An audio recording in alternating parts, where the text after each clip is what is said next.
अस्सलाम वालेकुम, नमस्कार, सत श्री अकाल एंड गुड इवनिंग। मैं हूं आरज़ू काज़मी और आप हमेशा की तरह जिया हैं मेरे यूट्यूब चैनल पे। हम चलेंगे जी आज की न्यूज़ की तरफ भी और ज़ाहिर है कि डोनाल्ड ट्रंप साहब की भी बात करेंगे। उनकी बात किए बिना तो आपको पता है कि आज हमारा ये वीलॉग या हमारा ये भेजा फ्राई जो है वो हरगिज़ कंप्लीट नहीं हो सकता। लेकिन उसके साथ-साथ कई लोगों ने जो है वो मुझसे जो मैंने अभी हमारे जो यूट्यूबर्स लाहौर से जो यूट्यूबर्स हमारे नज़र नहीं आ रहे, उनके बारे में पूछा है तो वो मैंने आपको उसमें भी बताया था और आज फिर बता रही हूँ कि वो लोग खैरियत से हैं और नज़र नहीं आ रहे। उनमें से रिबाहा जो हैं उन्होंने मैंने आपको बताया था कि वीडियो बनाई है मेरे साथ, वो आज रिलीज़ भी की है उन्होंने। और रिबाहा के चैनल पे जाइए, उनकी वीडियोज़ देखिए, उनको सपोर्ट कीजिए, बताइए उनको आप कौन से टॉपिक देखना चाहते हैं, उनकी हिम्मत थोड़ी बढ़ाइए। और बाकी लोग जो हैं, जैसे मैंने पहले कहा था कि मेरी शायला से बात हुई है, उनका गला ख़राब है, जो उन्होंने मुझे बताया, और वो कह रही हैं 1-2 दिन में वो अपने चैनल पे वीडियो लगाएँगी और उसके बाद जो है वो हो सकता है मेरे चैनल पर भी आएँ और बाकी जगह भी वो आपको दिखाई देने लगे। बाकी लोग शोएब चौधरी और सना अमजद और कई दूसरे जो हैं वो दिखाई नहीं दे रहे। उनके लिए कहा ये गया है कि अभी उन लोगों ने वीडियो बनानी शुरू नहीं की। वीडियो बनानी क्यों शुरू नहीं की और इस सिलसिले में क्या हो रहा है, उसके लिए अगर मुझे थोड़ी बहुत मालूमात जो मुझे लोगों ने पहुँचाई, वो ये कि इन लोगों के ना सिर्फ ये कि यूट्यूब चैनल्स जो हैं उनके पासवर्ड ले लिए गए थे, इनके मोबाइल्स ले लिए गए थे और उसके बाद जो पासवर्ड्स हैं वो चेंज कर दिए गए। कई वीडियोस जो है उनको डिलीट कर दिया गया।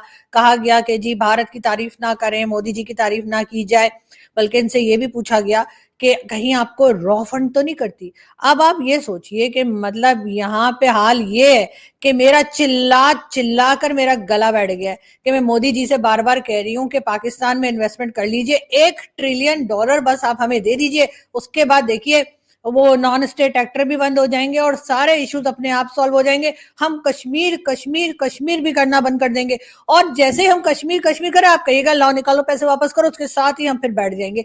आपकी हम इतनी तारीफें हमारी कहना चाहिए कि गवर्नमेंट लेवल पे तारीफें होंगी कि आप खुद हैरान हो जाएंगे, अच्छा क्या मैं इतना जबरदस्त बंदा हूँ। लेकिन नहीं, मोदी जी ने मेरी बात सुनी तक नहीं। और अब वो बेचारे यूट्यूबर्स जो कि रोड पे निकलते हैं, लोगों को पकड़ पकड़ के उनसे सवाल करते हैं, पूछते गश्ते हैं, जो भी करते हैं, अपना काम मेहनत से कर रहे हैं, बाहर निकलकर उनको जी डराया धमकाया जा रहा है और कहा जा रहा है कि जी कहीं रॉ तो फंड नहीं करी। अरे रॉ में इतना दम होता तो क्या बात थी जी। मोदी जी के होते हुए आप भूल जाइए पाकिस्तान को एक टका भी मिलने वाला है। इसलिए कि मोदी जी से तो हमने कई बार कहा है कि मोदी जी कभी कहते हैं जी ट्रेड खोल दीजिए, कभी हम कहते हैं अच्छा ऐसा करते हैं कि क्रिकेट खेल लेते हैं, उसी से हम कुछ पैसा कमा लेंगे। मोदी जी कहते हैं नहीं मेरी टीम तो आएगी कोई नहीं, पहले तुम लोग टेररिज्म बंद करो। मतलब टेररिज्म ना हो गई, फ्रिज का दरवाजा हो गया कि हम खट करके बंद कर देंगे। लेकिन नहीं, मोदी जी ने नहीं माना। उसके बाद मैंने कई बार अपने शो में कहा कि $1 ट्रिलियन सुना है, $4 ट्रिलियन की इकोनॉमी हो गई है और 5 ट्रिलियन पे जाने वाले हैं। 1 ट्रिलियन पड़ोसियों को दे दीजिए तो उससे होगा ये कि आप कह दीजिए कि इन्वेस्टमेंट कर रहे हैं यहाँ पर और कुछ भी बना दीजिए ना, डैम बना दीजिए, मार्केट बना दीजिए, कुछ भी कर लीजिए। लेकिन नहीं, मोदी जी का वही जवाब था कि नहीं जी पाकिस्तान के साथ तो हम कोई ताल्लुक रखना ही नहीं चाहते। अब आपकी सिर्फ थोड़ी चलेगी, हमारी भी तो सुनी जाएगी ना मोदी जी। जब हम आपके गले पड़ने को तैयार हैं तो आखिर हम अपना गला कैसे छुड़ाएंगे। लेकिन नहीं, मोदी जी ने कोई पैसा नहीं दिया। तो सोचें, जो प्राइम मिनिस्टर साथ वाली कंट्री के साथ किसी किस्म का ट्रेड, कोई स्पोर्ट्स, ना फिल्म, ना गाने, ना कुछ करने को तैयार नहीं है, वो भला हमारे यूट्यूबर्स को उनकी रॉ एजेंसी जो है वो भला पैसे देगी। तौबा कीजिए तौबा। मोदी जी का भी वो है ना, जान जाए पर यानी कि पैसा ना जाए, यानी कि चमड़ी जाए पर दमड़ी ना जाए। मोदी जी तो उस तरह के मुझे लगते हैं और यही वजह है कि पाकिस्तान से कई बार कहने के बावजूद उन्होंने ना तो ट्रेड ओपन की है और ना ही हमारे साथ किसी भी किस्म का कोई बिजनेस वो करना चाह रहे हैं। और ऐसे में भला ये बेचारे जो यूट्यूबर्स हैं, अच्छा हमारी एजेंसी के लिए भी वो लोग जो आसमा जहांगीर साहिबा की एक क्लिप बड़ी मशहूर है, मेरे पास भी है, मैं आपको कई बार दिखा भी चुकी हूँ, जिसमें वो कहते हैं कि ये डफर है, ये लोग डफर। आप पता है ना डफर किसको कह रही हैं, वो भाई लोग को। तो जी उनको कह रही डफर, यानी ये इतने डफर हैं कि इनको ये लग रहा है कि यूट्यूबर्स को रॉ फंड कर रही है। अच्छा अगर वो झूठ बोल रहे हैं कि भारत जो है वो तरक्की कर रहा है या भारत में प्रोग्रेस हो रही है या भारत की इकोनॉमी बेहतर हो रही है या भारत के प्राइम मिनिस्टर को गल्फ कंट्रीज बुला बुला कर जो है नोबल प्राइज जो है दे रही है, उनके यहाँ की जो सबसे सिविलियन हाईएस्ट सिविलियन अवार्ड दे रही है। अगर वो सब गलत है तो आप उन्हें बता दीजिए ना कि बेटा मोदी जी को इस्लामिक किसी कंट्री ने, किसी गल्फ कंट्री ने अवार्ड नहीं दिया है, तुमको गलत खबर हुई है। लेकिन ये कौन सा तरीका है कि आप उनका फोन रख लेंगे, उनका पासवर्ड ले लेंगे उनके चैनल्स का, और फिर कहेंगे अभी काम नहीं करना है, और जब वो दिखाई नहीं देंगे तो कहेंगे हमने तो कुछ नहीं किया जी, ये तो पता नहीं कहाँ गए हैं। लेकिन बात सारी ये कि उनको तो डरा धमका लिया, लेकिन बाकी जो ये हमने अनमोल रतन बिठा रखे होते हैं, जिसमें 10 साल तो आपको पता ही है कि उसामा बिन लादेन यहाँ बैठ के रोटियां तोड़ता रहा, रोटियां के साथ बोटियां भी तोड़ता रहा 10 साल। और उसके बाद एहसानुल्लाह एहसान इनकी पास से ही भाग गया। उसके बाद सैयद सलाउद्दीन, वो भी आपको मालूम है कि सब लोग उसको कह रहे हैं कि जी इसको अरेस्ट किया जाए। मियां मिट्टू वो भी यहाँ मौजूद है। उसके साथ साथ ये लाल मस्जिद वाला मौलवी, ये बुर्का पहन के भाग जाता है जब इसको पकड़ने के लिए जाते हैं। इसी तरह के सब लोग हैं, और जब कुछ नहीं मिलता, अपने सारे अनमोल रतन जो हैं उनका हम बोल बोल के थक जाते हैं, लेकिन ये बाज नहीं आते, तो फिर ये कहते हैं चलो कुछ इंडिया से भी हम मंगा ही लेते हैं। और क्या मंगाते हैं भला?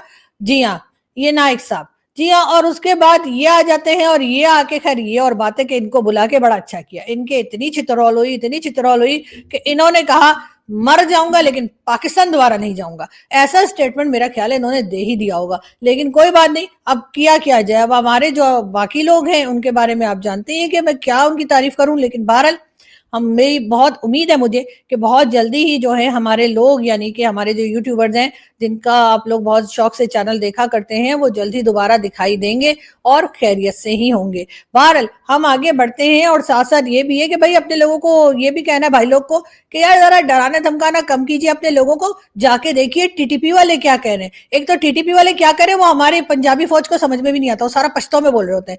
तो वो बोलते हैं कि जी हम तुम्हें पकड़ के मारेंगे या हम तुम्हारे पर अटैक करेंगे, तो ये समझते हैं कि शायद वो हलवा खिलाने को बुला रहे हैं। लेकिन मेरा ख्याल है कि कुछ लैंग्वेज प्रॉब्लम है, अदरवाइज अभी तक हमने टीटीपी पे कंट्रोल कर लिया होता। लेकिन कोई बात नहीं, उस तरफ सर थोड़ा ध्यान दीजिए और जरा यूट्यूबर्स को छोड़ दीजिए तो बेहतर होगा। और जो लोग लाहौर से बैठ कर अपने सोर्सेज यूज करके और अपने कॉन्टैक्ट यूज करके, क्योंकि उन्होंने किसी जमाने में इन लोगों के साथ काम किया था और वहां से रिटायर होके अब वो सड़क पे मट्टी चाटते हुए फिर रहे हैं, तो उन लोगों को जरा कहूंगी कि यार लोगों की शिकायत करने के बजाय अपने काम पे फोकस करें, इसलिए कि किसी की शिकायत करने से आपको पैसा तो मिलेगा नहीं। अब अगर कोई आपको पैसा दे रहा हो लोगों की शिकायत करने का तो कुछ कहा नहीं जा सकता। लेकिन बहरहाल हमारे इस तरह के लोग बहुत मौजूद हैं जिन्हें अपना काम तो करना आता नहीं है, दूसरे की लेग पुलिंग करते रहते हैं। लेकिन बहरहाल मैं उन तमाम ही लोगों को जिनको के परेशान किया गया, जिनके चैनल्स के पासवर्ड लिए गए, जिनको बुला के डराया धमकाया गया, काम करने से रोका गया, उन तमामी लोगों को मैं सलाम पेश करती हूँ। और मुझे यकीन है कि वो बहुत बहादुरी से काम करते रहेंगे, इसलिए कि आप ही जैसे लोग हैं जो पाकिस्तान में तरक्की लाएंगे, पाकिस्तान में कोई पॉजिटिव चेंज लाएंगे। और अगर हम अपने लोगों को ये नहीं बताएंगे कि सर ये गलत है, ये गलत हो रहा है, पाकिस्तान कब तक पैसा मांग मांग कर ही गुजारा करेगा, कब ऐसा टाइम आएगा कि हमारे यहाँ भी कहा जा सके कि हमारे यहाँ ट्रेड हो रही है और हम भी जो है एक इज्जतदार कौम के तौर पे आगे बढ़ सकेंगे। कब तक यही होता रहेगा कि हम कहेंगे कि जी वर्ल्ड बैंक के पास जाना है, आईएमएफ पे जाना है, सऊदी अरेबिया के पास किस लिए जाना है, कतर कुवैत क्यों जाना है, चाइना के पास से पैसा लेना है। बस यही काम जब तक हम करना बंद नहीं करेंगे तब तक पाकिस्तान का कुछ भला नहीं हो सकता। बात हम करेंगे डोनाल्ड ट्रंप साहब की, लेकिन उससे पहले मैंने जैसे आपको बताया कि मोदी जी से मैंने बहुत कहा था कि जी आप जो है यहाँ पे हमें $1 ट्रिलियन दे दीजिए, लेकिन वो माने नहीं। लेकिन उन्होंने मुझे मैसेज जरूर किया है। आप लोग रोना बंद कीजिए, मेरे तक आवाज आ रही है। आप लोग रोना बंद कीजिए, मेरे तक आवाज। एक तो मोदी जी को और कोई बात करनी आती नहीं है, जब भी मैं कोई बात करती हूँ तो ये यही शुरू हो जाते हैं कि आप लोग रोना बंद कीजिए। लेकिन खैर हम रो नहीं रहे मोदी जी, हम बता रहे हैं आपको, लेकिन आपको ऊपर वाला अकल दे और आप कुछ सोचें कि मतलब आप अपने घर में बैठकर इतना मजे से इकोनॉमी अगर बढ़ा रहे हैं तो थोड़ी पड़ोसियों की भी बढ़ा दें। हम पैसा नहीं मांग रहे, चले $1 ट्रिलियन हमारे लिए कुछ भी नहीं है। ऊपर से मोदी जी कहते हैं कि $1 ट्रिलियन, मुझे फोन आया मोदी जी का, कहते हैं $1 ट्रिलियन हम जब देंगे पाकिस्तान को जब आप ये बताएंगी कि ट्रिलियन में जीरो कितने होते हैं। अरे ये तो हमारे प्राइम मिनिस्टर को नहीं पता, तो हम क्या बताएंगे। लेकिन खैर चले कोई बात नहीं, कोई ना कोई बहाना चाहिए था मोदी जी को, वो उन्होंने कर लिया। बात करेंगे डोनाल्ड ट्रंप साहब की। डोनाल्ड ट्रंप साहब जैसा कि आप सब जानते ही हैं कि अब वो आ चुके हैं और as a president of US उन्होंने ओथ भी ले लिया है। लेकिन आते के साथ ही उन्होंने कई तरह के स्ट्रिक्ट किस्म के फैसले भी लेकर आए हैं, और उसमें उनका ये भी कहना है कि जितने भी इलीगल इमिग्रेंट्स हैं उनको बाहर निकाल दिया जाएगा। बाकी कंट्रीज का तो पता नहीं, लेकिन पाकिस्तानी उनके हाथ नहीं आने। और पाकिस्तानियों ने अभी से कोई जुगाड़ कर लिया होगा, और उस वजह से मुझे लग रहा है कि डोनाल्ड ट्रंप जो है ना, उनको पाकिस्तानी जो बाहर निकालने में नाकाम हो जाएंगे। लेकिन बहरहाल बाकी कंट्रीज के बारे में कुछ कहा नहीं जा सकता है।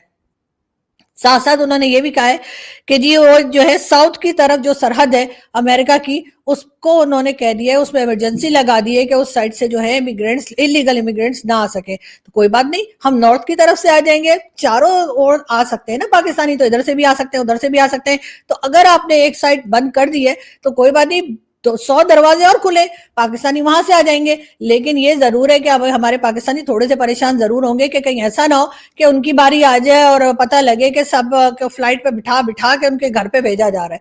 कहा तो वैसे ट्रम्प साहब ने यही है कि जी बहुत जल्द जो है वो जितने भी इलीगल इमिग्रेंट्स हैं उनको बाहर निकाल देंगे। लेकिन खैर है, अगर इनमें इतना दम होता तो इलीगल इमिग्रेंट्स अंदर जाते ही कैसे? आपको पहले ही पता है कि अमेरिका वाले जो है ना ये वैसे ही धमकियां लगाते रहते हैं, हमने इनको कभी सीरियस नहीं लिया। ये हमेशा हमें यही कहते हैं हम फंड बंद कर देंगे। अभी भी इनके जो डोनाल्ड ट्रम्प साहब की जो टीम आई है उसमें से कई लोग जो है वो ये कह रहे हैं पाकिस्तान का फंड बंद कर दिया जाएगा, हम पाकिस्तान को देख लेंगे, पाकिस्तान को और मजीद पैसा नहीं मिलेगा, पाकिस्तान को ये करना होगा, पाकिस्तान को वो करना होगा। अरे यार, इन्होंने ये भी बोला डोनाल्ड ट्रम्प साहब ने कि पाकिस्तान ने हमें बेवकूफ बनाया, यानी 20 साल हमें बेवकूफ बनाते रहे, इनको आज पता लगा है। यानी इतने टाइम तक ये बेवकूफ बनते रहे उधर अफगानिस्तान वॉर के अंदर और इनको खबर ना हुई। वैसे तो बहुत बड़े सुपर पावर बनते, लेकिन खैर हमने जितने भी लोग सुपर पावर हैं, यानी कि दो कंट्रीज को खास तौर पे, एक तो आप जानते हैं कि अमेरिका, दूसरी चाइना। चाइना भी अपने आप को बहुत बड़ी तोप समझते हैं, उनका भी यही ख्याल है, चाइनीज प्रेसिडेंट का भी, कि जी हम अगले जो सुपर पावर है वो चाइना बन सकता है। लेकिन आप देख लीजिए, हमने अमेरिका की इकोनॉमी को भी जो है वो खराब कर दिया है उनसे पैसे ले लेकर, और उसके बाद भी, यानी जिसे कहते हैं ना, खराब इकोनॉमी के बावजूद इस वक्त भी $20 बिलियन जो है उन्होंने कहा है कि वो पाकिस्तान को देंगे नेक्स्ट 10 इयर्स में। और उसके साथ साथ चाइना की अगर हम बात करें तो चाइना को भी हमने ऐसे सस्ते में तो नहीं छोड़ा है। चाइना भी अपने आप को सुपर पावर बनाने के चक्कर में, लेकिन उससे पहले कि वो सुपर पावर बने हम उनका पैसा खाली कर देते हैं। अभी यहीं पे नहीं, अभी आपको पता है ग्वादर एयरपोर्ट जो है वो बनाया गया है। जी हाँ, वो भी चाइना की मदद से ही बनाया गया है। और शहबाज शरीफ साहब सुबह से टीवी पर मुबारकबाद पे मुबारकबाद मुबारकबाद पे मुबारकबाद दिए जा रहे हैं, और साथ ही साथ ये बता रहे हैं $230 मिलियन जो हैं वो चाइना ने दिए हैं ग्वादर एयरपोर्ट बनाने के लिए। यानी आप सोचें कि हमने जाते जाते भी निचोड़ लिया किसको भला? चाइना को, कि ठीक है एयरपोर्ट तो बना दो भाई, वहीं उतर जाया करना तुम लोगों के लोग जो आते हैं, यानी जो चाइनीज वर्कर्स आते हैं, तो उसके लिए हम ग्वादर एयरपोर्ट बनाएंगे। तो अगर आपके लोगों ने आना है, यानी चाइना के लोगों ने आना है, तो ग्वादर एयरपोर्ट खुद ही बनाना होगा ना, हम कहां से बनाएंगे? हमारे पास तो जहर खाने के पैसे नहीं है, कितनी बार बताया हमने। लेकिन खैर उसके बाद ही चाइना से जो है वो हमने $230 मिलियन जो है डॉलर ले लिए, और मजे की बात यह कि ये वापस भी नहीं करने, ठीक है, इसलिए कि ये तो पक्के वापस नहीं करने। वैसे तो पहले वाले पैसे भी वापस नहीं करने, हमसे आज तक अल्हम्दुलिल्लाह हमसे कोई पैसा वापस नहीं ले सका, और ना हम किसी से, अगर पाकिस्तानी किसी को पैसा देते तो खुद भी वापस नहीं ले पाते। लेकिन बात सारी है कि चाइना ने उसके बाद $230 मिलियन जो है पाकिस्तान को और दे दिया, और ठीक है जी ग्वादर एयरपोर्ट बना दो। कहाँ हमारे लोग जो है कराची उतरते हैं, उसके बाद वहां पे 2-4 टपका दिए जाते हैं, फिर 2-4 बज के किसी तरीके से पहुंचते हैं। जो काम 2 साल में हो जाना चाहिए था सीपीसी का, वो 10 साल में नहीं हुआ। उसकी रीजन यही है कि आराम आराम से वहां से लोग पहुंचते हैं, बीच में कोई एक टपक जाते हैं, उसके बाद फिर 2-4 महीने के लिए काम बंद कर देते हैं, हम काम नहीं करेंगे। उसके बाद फिर हम पहुंच जाते हैं कि नहीं सर, हम तो दहशत गर्दों को पकड़ के रहेंगे, छोड़ेंगे नहीं। और ये इतने मासूम होते हैं ना चाइना के लोग, कि हम इनको बरसों से हर अटैक के बाद यही कह रहे हैं कि हम छोड़ेंगे नहीं। तो उनको ये समझ नहीं आ रही कि हम इनको नहीं छोड़ेंगे। हम टेररिस्ट की बात नहीं कर रहे होते, हम कहते हैं हम चाइना के लोगों को नहीं छोड़ेंगे, हम चाइनीज को नहीं छोड़ेंगे, उनसे पैसा लेते रहेंगे। लेकिन ये हर बार हमारी इस बात को समझते हैं कि शायद हम ये कह रहे हैं कि हम टेररिस्ट को नहीं छोड़ेंगे, या जिन्होंने टेररिज्म की है, जिन्होंने ये टारगेट किलिंग्स की है, उनको नहीं छोड़ेंगे। लैंग्वेज प्रॉब्लम, मुझे लगता है लैंग्वेज प्रॉब्लम ना, हमने कभी ऐसी बात नहीं की कि इनकी समझ में ना आए। लेकिन इस सारे चक्कर में हमारे जो है एमबीएस है वो कभी नहीं आते। एमबीएस जो है वो मतलब आराम सुकून से सुनते हैं, और उसके बाद कहते हैं ठीक है ये $3 बिलियन रख लो, लेकिन टच करने का नहीं, सिर्फ बैंक में रखना है।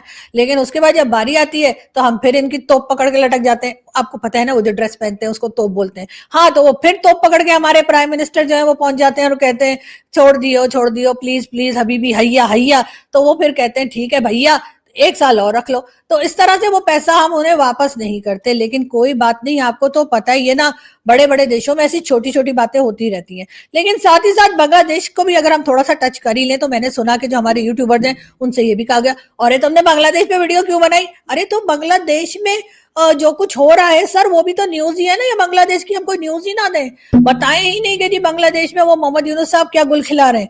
लेकिन पता नहीं क्या प्रॉब्लम है, अब अचानक से बांग्लादेश से हमें बहुत प्यार हो गया है। और जब ये बहुत ज्यादा प्यार हमें अचानक से होता है ना, फिर अचानक से खत्म भी हो जाता है। आपको पता है ना कि किस तरीके से अफगानिस्तान से हमारा एकदम से याराना हो गया था, और उसके बाद वहां जा जाकर जी कभी चाय पी जा रही है, कभी कॉफी पी जा रही है, कभी क्या हो रहा है। और उसके बाद अफगानिस्तान वालों को देखिए जरा, जरा सा भी शर्म नहीं है तालिबान को कि वो इस बात के लिए हमारा थैंक यू वेरी मच करें कि जी आप लोगों ने हमारी गवर्नमेंट बनाई। उसके बजाय बॉर्डर पे आके अटैक पे अटैक किए जा रहे हैं। मुझे तो डर है कहीं ऐसा ना हो कि एक दिन ये कड़ी चावल लेके या मछली चावल लेकर कहीं ये बांग्लादेश के लोग भी ना आ जाएं और कहेंगे जी बस बहुत हो गया दोस्तियां यारियां, और उसके बाद पता लगे कि फिर लड़ाई झगड़े शुरू हो गए।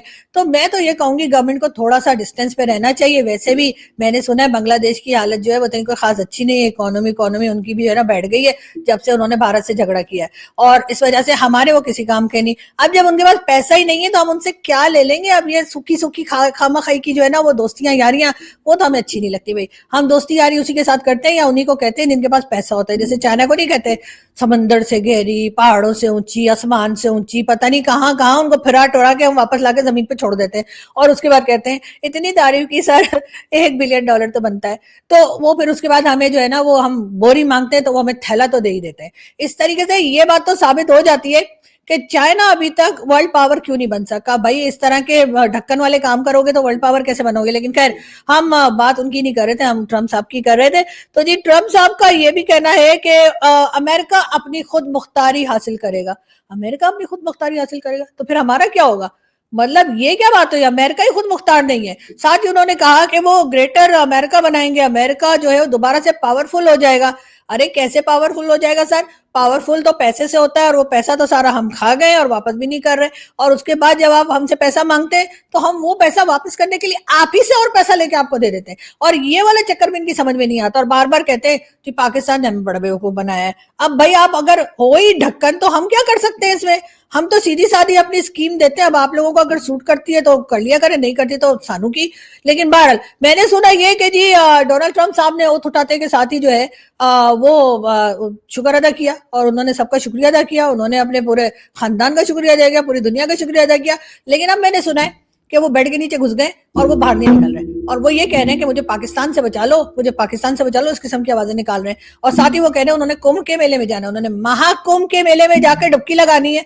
और वहां पर भी मैंने यही सुना है कि उन्होंने ये सोच के रखा है कि जो महाकुंभ के मेले में जाके वो गंगा में डुबकी लगाएंगे और बाहर निकल के कहेंगे भगवान मैनू बचा लियो, पाकिस्तानियों से बचा लियो, सारा पैसा मेरा हड़प कर गए। इस तरह की कोई बात मैंने सुना है कि ये ट्रम्प साहब कह रहे हैं। लेकिन बहरहाल हो सकता है मोदी जी ने सिखाया हो। वैसे भी आप जानते हैं कि भारत के साथ इनके टर्म्स जो है वो हमसे कहीं बेहतर जा रहे हैं। लेकिन बहरहाल आप देखते हैं कि क्या होता है और किस तरीके से जो है वो ट्रम्प साहब जो है वो अपनी इन चीजों को लेकर चलते हैं। लेकिन साथ साथ रशिया की बात अगर करें तो रशियन प्रेसिडेंट के साथ भी इनकी मुलाकात हुई है, और कहा यही जा रहा है कि ट्रम्प साहब ने उनको कहा है कि भाई ये लड़ाई झगड़ा बंद करो, लड़ाई झगड़े से किसी का भला हुआ है भला।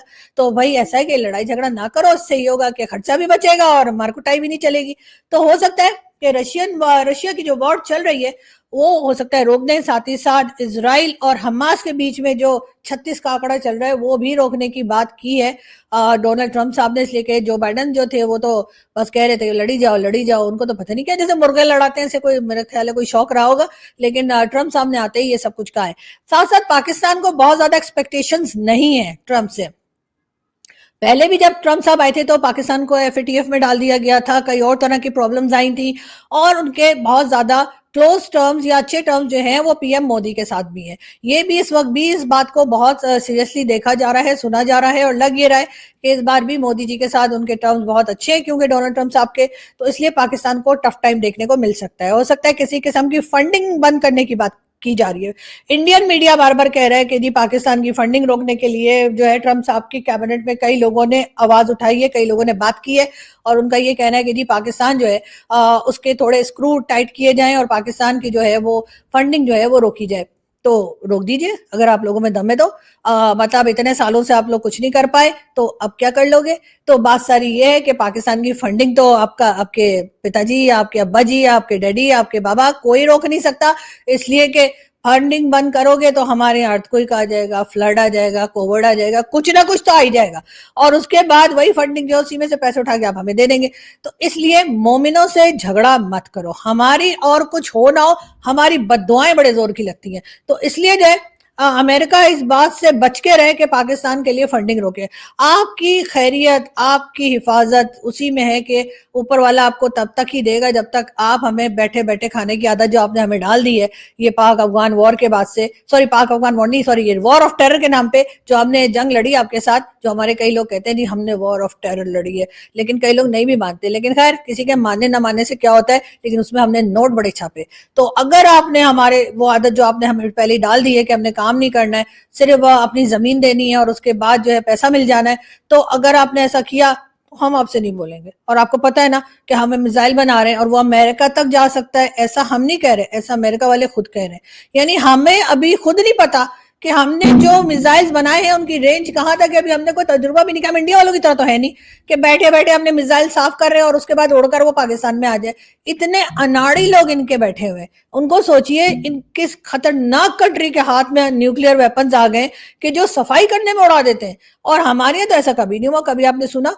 हाँ, ओजड़ी कैंप, हाँ वो एक वाकया हुआ था ओजड़ी कैंप का, जिसमें हमारे जो मिसाइल थे वो वहीं फट गए थे, मैंने सुना है काफी साल पहले, और पूरा का पूरा वो उड़ गया था। लेकिन खैर उसकी कुछ और स्टोरी है, मैं वही यहाँ क्या बताऊँ ना, आपको पता है आजकल भाई लोग मेरा वीडियो बहुत देख रहे हैं, तो मैं यहाँ से चलती हूँ, मुझे 2-4 ने उधर फॉलो भी करना शुरू किया, तो मैंने तो ब्लॉक मार दिया।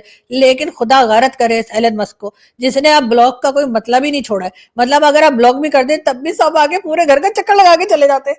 तो लेकिन खैर कोई बात नहीं, उसमें हमारा भी फायदा है, 2-4 ने हमें भी कर रखा है, तो हम भी जाके पूरे रोजाना उनको देख लेते क्या कर रहे हो भाई।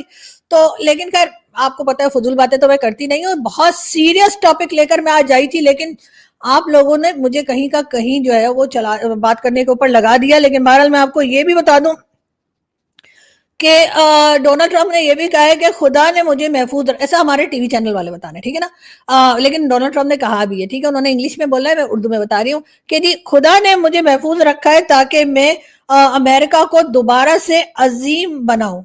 है दोबारा से अमेरिका अजीम नहीं है, कमाल है भाई।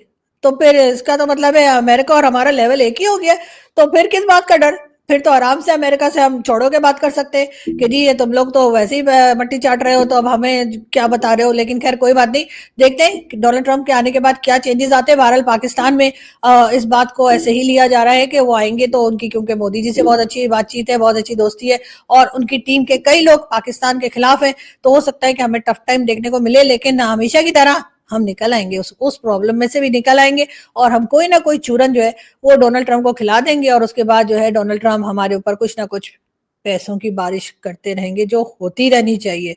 इसलिए कि हमें पैसा ना मिले ना, हम लोग बावले से हो जाते हैं। लेकिन खैर यहाँ से मैं चलती हूँ, और आप लोगों से मुलाकात होगी नेक्स्ट वीडियो में। अपना बहुत सारा ख्याल रखिए, और हमारे जितने भी लाहौर के यूट्यूबर्स हैं उनके चैनल्स को भी जाकर चेक करते रहिए कि जैसे ही वो वीडियो डालें तो आपको फौरन ही मिल जाए। और दुआएं कीजिए कि वो सब खैरियत से रहें और हमेशा अपना काम अच्छे से करते रहें। बहुत जल्द फिर मिलेंगे, अपना बहुत सारा ख्याल रखिएगा, हंसते रहिए, मुस्कुराते रहिए, और ये साल डट के रहिए। अगर कोई आपको परेशान करता है उठा के दीवार पे रख के मारें उसको, बिल्कुल डरिए मत। बहुत जल्द फिर मिलेंगे, थैंक यू।